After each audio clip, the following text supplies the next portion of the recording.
Amigos en todo el país, bienvenidos a Mesa de Análisis en la Actualidad, un programa del Sistema de Radio y Televisión de la Universidad Católica de Santiago de Guayaquil. Los saluda Alberto Franco. Usted está en sintonía también de 1190M en radio, canal 42 en UHF, canal 74 en TV Cable, y estamos presentes en todo el territorio nacional, incluyendo las Islas Galápagos. Llegamos al mundo a través de www.ucsg.edu.es.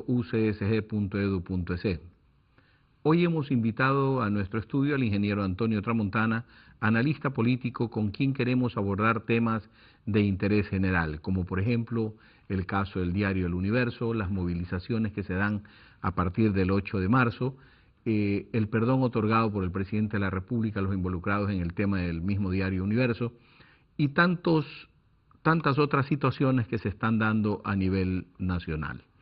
Antes que nada, queremos presentarles un trabajo elaborado en nuestra sala de redacción respecto a los hechos políticos que están generando atención coyuntural, pero que nosotros tenemos el interés de analizarlos desde el punto de vista de la academia.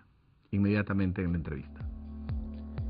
Efectos disuasorios en la libertad de expresión del Ecuador tendría el caso del diario El Universo y del libro El Gran Hermano, según lo señaló en Washington Victoria Nuland, portavoz del Departamento de Estado. Esto pese al perdón otorgado por el presidente Rafael Correa a los condenados por la justicia. Nuland considera necesaria la implementación de medidas claras por parte del gobierno de Ecuador para enfrentar los efectos potencialmente disuasorios de los procesos judiciales desarrollados durante los últimos meses. Sobre todo, añade, porque la libertad de expresión es un componente esencial de la democracia en todo el mundo y que está particularmente consagrada en la Carta Democrática Interamericana.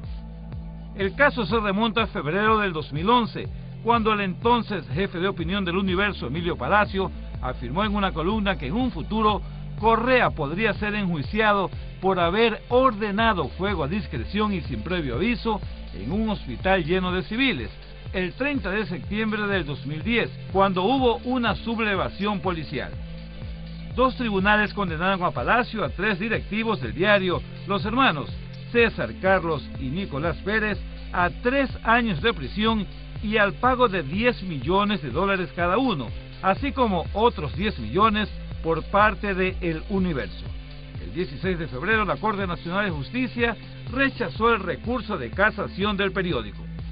3 días después, la Comisión Interamericana de Derechos Humanos solicitó a Ecuador suspender la condena y aplicar medidas cautelares o de protección a los acusados, que el gobierno no aceptó porque la sentencia no estaba en firme y tampoco se había ordenado la detención de los imputados. Cuando los ánimos por estos casos parecen enfriarse, otro frente calienta el ambiente político. Se trata de las movilizaciones anunciadas por agrupaciones indígenas y gremiales para exigir cambios drásticos en el manejo gubernamental del país. Ingeniero, gracias por haber aceptado nuestra invitación, por estar con nosotros, como siempre, para hacer un análisis académico sobre la situación política que vive el país en los actuales momentos. Antes que nada, ingeniero, usted que está en el mundo de las encuestas, del análisis y del marketing político, en estos últimos días ha habido un poco de confrontación en torno a la validez o no validez de las encuestas. Se habló de una encuestadora Quantum sobre un resultado. El presidente de la República presenta unas encuestas dadas por Santiago Cuesta. ¿Por qué esa disparidad de apreciación? ¿Por qué esa disparidad de resultados? ¿En qué momento las encuestas pueden tener una variabilidad de tal dimensión? Muy buenos días. Siempre es un placer estar aquí en el canal de televisión de la Católica. No lo tengo por qué negar y sentir la mayor de las complacencias. Su pregunta se vuelve interesante. Es como ni más ni menos cuál es la diferencia de aliñar con sal y pimienta o con aliño, para que usted tenga una idea de cómo es la diferencia. Ambos son lo mismo, pero diferencia en el sabor. Muy bien, entremos al grano. Santiago Cuesta, el abogado Santiago Cuesta, tiene una empresa que hace encuestas vía telefónica. Tiene un barrido mayor en cuanto a la encuesta de orden numérico. Es decir, sus niveles de N, que se llama N, la muestra, el tamaño de la muestra, superarían el nivel de confianza que está dentro del orden 95, porque son muestras muy grandes. Los señores de Quantum hacen una encuesta que está en la variabilidad de la fórmula estadística que permite cuantificar cuál es el mínimo de expresión para tener un nivel de confianza y un margen de error. Es decir, estamos hablando de una diferencia entre 12.000 encuestas versus 700 u 800. Muy bien. ¿En qué difiere? Es en la toma de muestra. ¿Dónde usted tomó la muestra? Si la del señor abogado Cuesta obedece a Nacional y la de Quantum es Guayaquil y Quito, la diferencia es notoria. Pero más que señalar la diferencia de acciones, me voy a permitir en esta ocasión hablar en términos muy propios. Yo he hecho un seguimiento desde diciembre hasta la fecha. Encuentro encuestas para lograr tener una matriz de variables.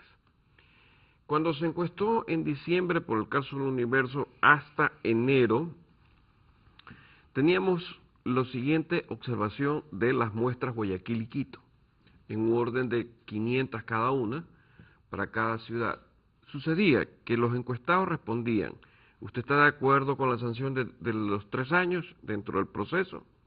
Sí, 65%. Promedio 70%. ¿Usted está de acuerdo con los 40 millones? El 70% decía que no. ¿Eso qué significaba? Que había 2 lecturas para una misma dolencia. Para un mismo hecho, claro. Y para un mismo hecho. El presidente de la República, a mi entender, basándose en lo que el gobierno, lo hemos definido varias veces aquí en varias oportunidades, es metodológico, debió haber visto cuál pesaba más como variable independiente o discriminante. Entonces dijo, ok, sí, las dos están empatadas en un sano equilibrio, ok, están de acuerdo con la sanción y no están de acuerdo con la multa. ¿Qué me desfavorece? La multa. Entonces la multa, en un momento determinado, o la indemnización, llamémoslo así, corrijo, hace que el peso de la misma opaque a la otra y se convierta esto en un todo. Voy a ponerle otro ejemplo más pragmático, encuestas que vengo haciendo. ¿Usted qué prefiere?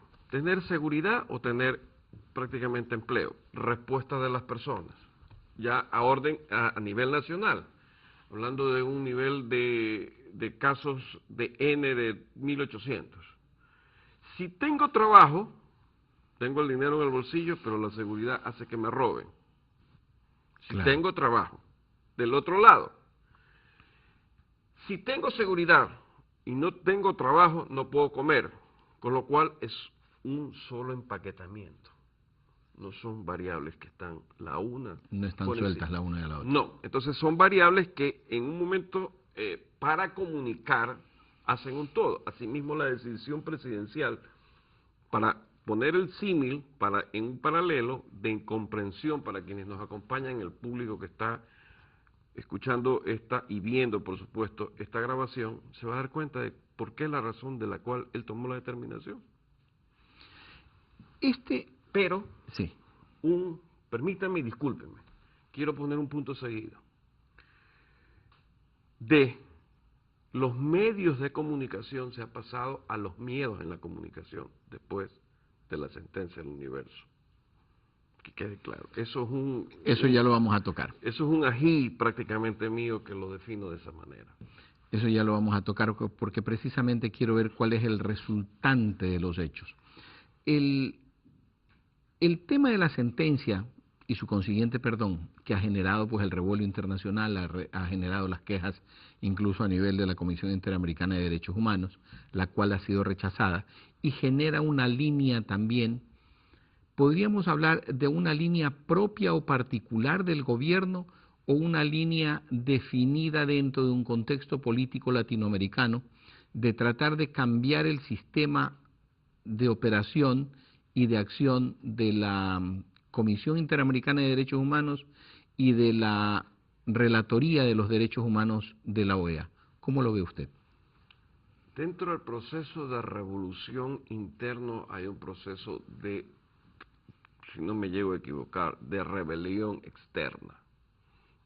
Tomemos en cuenta lo que usted muy bien cita. con el factor de la relatoría. Hacia el interior tumbo todos los tótems que hay, pero hacia el interior tumbo todos los tótems, ya los tumbé, pero hacia el exterior prácticamente me revelo con causa y digo cómo son las cosas para justamente hacer, ¿qué cosa? Elementos de apoyo y soporte dentro de la solidaridad latinoamericana que se comienza a escuchar. Es evidente. Ahora, usted mira, ¿está bien o está mal? Yo creo que dentro del capítulo político está muy bien. Muy bien, porque suena, trae ruido y le quita a usted cierto piso. En el caso de, hablando de, si no me equivoco, la relatora Botero, si no me equivoco, Catalina Botero específicamente. O sea, ¿por qué vamos a negar lo que es innegable? En ese caso particular. Claro. Ahora, ¿hasta qué punto eso afecta a la imagen del Ecuador? ¿Negativamente o positivamente? Ahí yo creo que hay un empate. Se empuja por el lado positivo con estos planteamientos, pero lo que viene a ser el empuje a lo que viene a significar la alada, si quiere, es que hacia el exterior comienza una oleada de pronunciamientos. Pero justamente como este es un gobierno que avanza dentro de procesos que quiebran circunstancias, hechos y tótems, produce ruido. Ahora, si bien es cierto se ha tratado de convertir al presidente Correa en un gemelo o en un seguidor del presidente Chávez, ¿en qué punto se marcan las diferencias entre ambos o no hay diferencias? A ver, tengo que hacer prácticamente una confesión de partes a su pregunta. Yo jamás había escuchado al presidente Chávez en elocuencia, en mítines, en presentaciones. Hay Telesur. ¿Sabe qué? El factor de comunicación de él es impresionante, muy elocuente. O sea, prácticamente domina las masas. Es un espectáculo verlo. O sea, si usted lo ve inaugurar una planta de tractores, le habla de todo, está en todo, sabe de todo, conversa de todo, a todo el mundo lo atiende y todo el mundo es feliz. Estamos viendo de que usted está sentado con un nivel de expectativa sobre lo que va a decir alrededor hora y media, o tal vez 2 horas, con lo que hay una diferencia en cuanto a la practicidad que él ha logrado y lo que el presidente del Ecuador hace en los enlaces sabatinos, porque es muy coloquial, hay una diferencia de estilo y de conducta. El presidente Chávez es muy coloquial, o sea... Y hablando de fondo sobre los cambios estructurados por Chávez y los cambios que va estructurando Correa, ¿hay diferencias de fondo? ¿Hay diferencias muy marcadas o todo es una similitud? Yo sí creo que hay diferencias marcadas porque cada pueblo responde a su idiosincrasia, bajo determinados elementos propios de la naturaleza del país. Los nuestros son a nuestra medida, solo con un detalle que quisiera que usted me permita explicarlo. Esta próxima elección que viene en febrero 17 del 2013, el presidente de la República hizo lo que tenía que hacer en su momento. Fue un peleador caballero, peleó con todos afuera del ring y a todos les ganó, porque no hay que negarlo. Él sabe que ahora su pelea ya no es afuera del ring, sino en un cuadrilátero.